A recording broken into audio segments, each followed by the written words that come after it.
Assalamualaikum warahmatullahi wabarakatuh. Baik semuanya, sekarang kita akan membahas tentang bilangan pecahan. Yang pertama yaitu ada pengertian bilangan pecahan. Istilah bilangan pecahan dalam ilmu matematika terdiri dari pembilang dan penyebut. Pada hakikatnya, bilangan pecahan ini digunakan untuk bagaimana cara menyederhanakan pembilang dan penyebut. Karena menyederhanakan pembilang dan penyebut ini dapat memudahkan proses operasi aritmatika sehingga tidak menghasilkan angka yang terlalu besar namun tetap memiliki nilai yang sama. Pecahan dan lambangnya. Kita bisa melihat dari potongan-potongan kue di bawah ini, yaitu gambar 1 terdiri dari 1 kue, gambar yang kedua terdiri dari 1 kue namun dibagi 2, kemudian gambar ketiga terdiri dari 1 kue namun dibagi 4. Arti dari pecahan tersebut yaitu, jika sebuah kue dibagi menjadi 2 bagian yang sama seperti gambar 2, maka setiap bagian dari potongan kue tersebut adalah setengah bagian dari seluruhnya. Jika kue tersebut kita bagi menjadi 4 bagian yang sama seperti gambar 3, maka setiap bagian dari potongan kue tersebut adalah 1/4 bagian dari seluruhnya. Bilangan setengah dan 1/4 disebut pecahan. Pada pecahan setengah, angka 1 disebut pembilang dan angka 2 disebut penyebut. Kemudian selanjutnya ada pecahan senilai. Karena luas daerah yang diarsir pada masing-masing gambar di atas adalah sama, maka pecahan 1/2, 2/4, 3/6, 4/8, dan 6/12 bernilai sama, dan disebut pecahan-pecahan senilai. Kemudian pecahan yang senilai ini dapat diperoleh jika pembilang dan penyebut suatu pecahan dikalikan atau dibagi dengan bilangan yang sama. Untuk menentukan pecahan-pecahan yang senilai dengan A per B, di mana B tidak sama dengan 0, digunakan sifat berikut, yaitu A per B sama dengan A dikali M per B dikali M, atau A per B sama dengan A dibagi N per B dibagi N, dengan M dan N tidak sama dengan 0. Kemudian pecahan A per B dengan B tidak sama dengan 0 dapat disederhanakan dengan cara A per B sama dengan A dibagi FPB dari A dan B per B dibagi FPB dari A dan B dengan B tidak sama dengan 0. Selanjutnya ada membandingkan dua pecahan. Di antara dua pecahan A per B dan P per Q dengan B dan Q tidak sama dengan 0, akan terdapat salah satu hubungan berikut.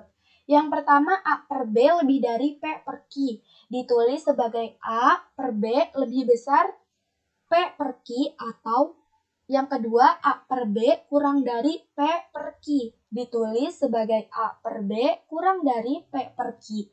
Atau yang ketiga, A per B sama dengan P per Q, ditulis dengan A per B sama dengan P per Q. Selanjutnya ada pecahan campuran. Berikut ini akan dibahas tentang pecahan-pecahan yang nilai pembilangnya lebih besar dari penyebutnya, seperti 3/2, 7/3, dan 13/5. Pecahan-pecahan tersebut dapat kita ubah menjadi bilangan yang terdiri dari bilangan bulat dan pecahan yang disebut pecahan campuran atau bilangan campuran. Contohnya yaitu, nyatakan bilangan-bilangan berikut sebagai pecahan campuran. Yang pertama ada 7/3. 7/3 ini bisa kita tulis seperti 6/3 ditambah 1/3. 6/3 ini menghasilkan 2 ditambah 1/3. Maka 2 ditambah 1/3 menghasilkan 2 1/3. Atau cara yang keduanya yaitu 7/3 sama dengan 7 dibagi 3. 7 dibagi 3 ini menghasilkan 2 dan sisa 1.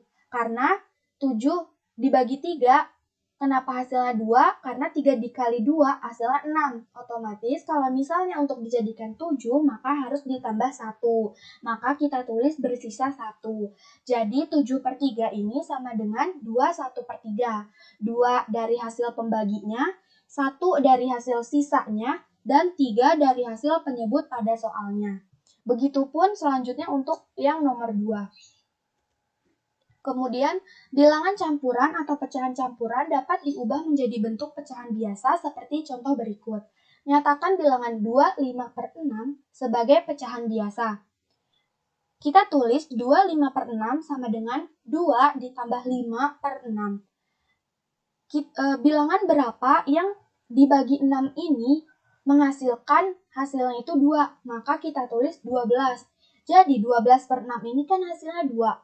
Kita samakan dulu kan penyebutnya. 12 per 6 ditambah 5 per 6 menghasilkan 17 per 6.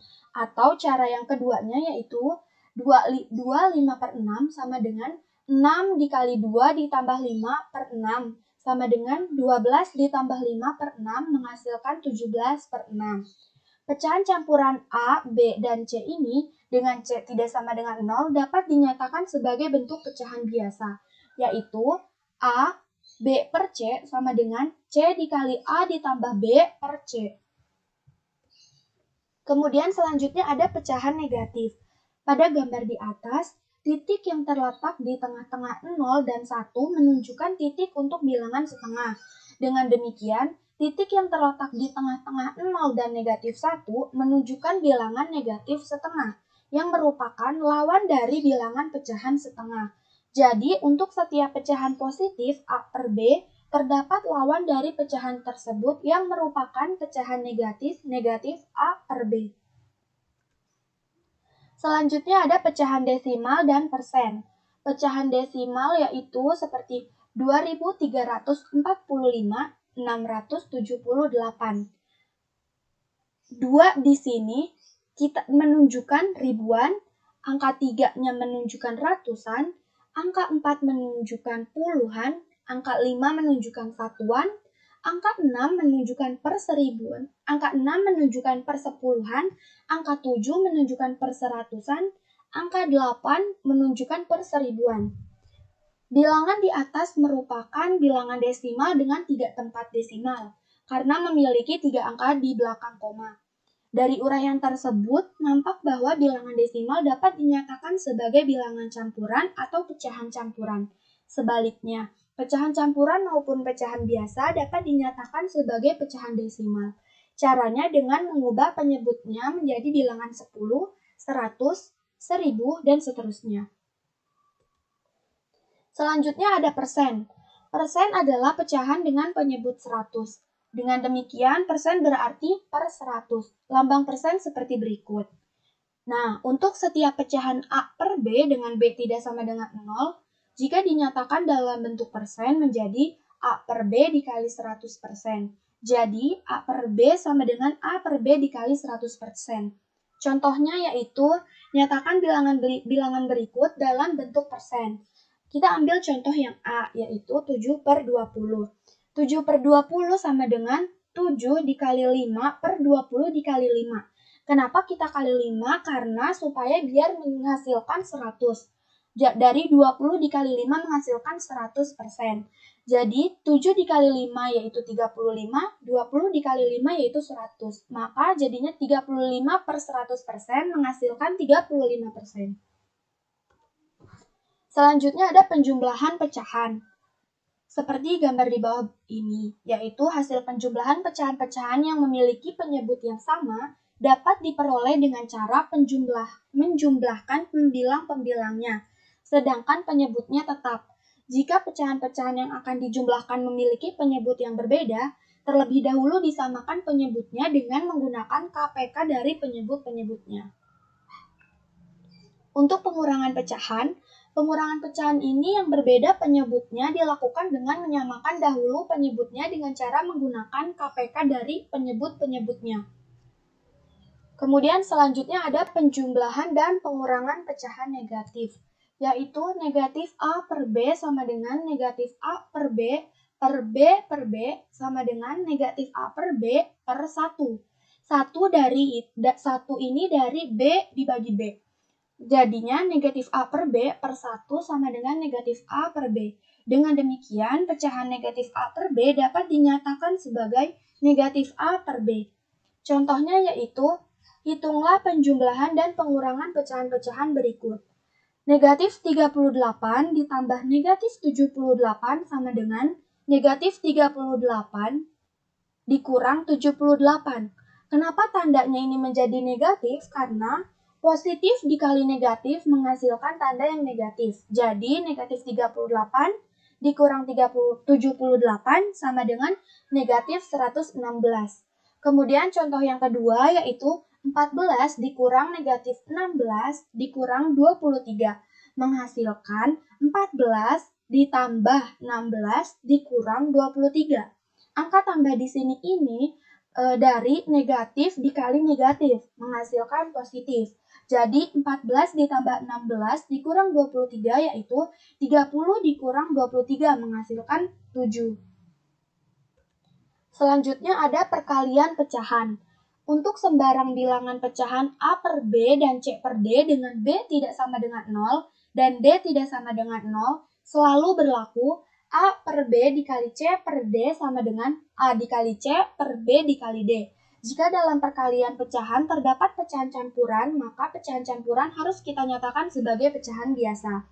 Selanjutnya ada sifat distributif atau penyebaran. Yang pertama ada A per B dikali C per D ditambah E per F sama dengan A per B dikali C per D ditambah A per B dikali E per F dengan B, D, dan F tidak sama dengan 0. Sifat distributif ini termasuk sifat distributif perkalian terhadap penjumlahan. Selanjutnya yang kedua ada A per B dikali C per D dikurang E per F sama dengan A per B dikali C per D dikurang A per B dikali E per F dengan B, D, dan F tidak sama dengan 0. Sifat distributif ini termasuk sifat distributif perkalian terhadap pengurangan. Selanjutnya ada pembagian pecahan.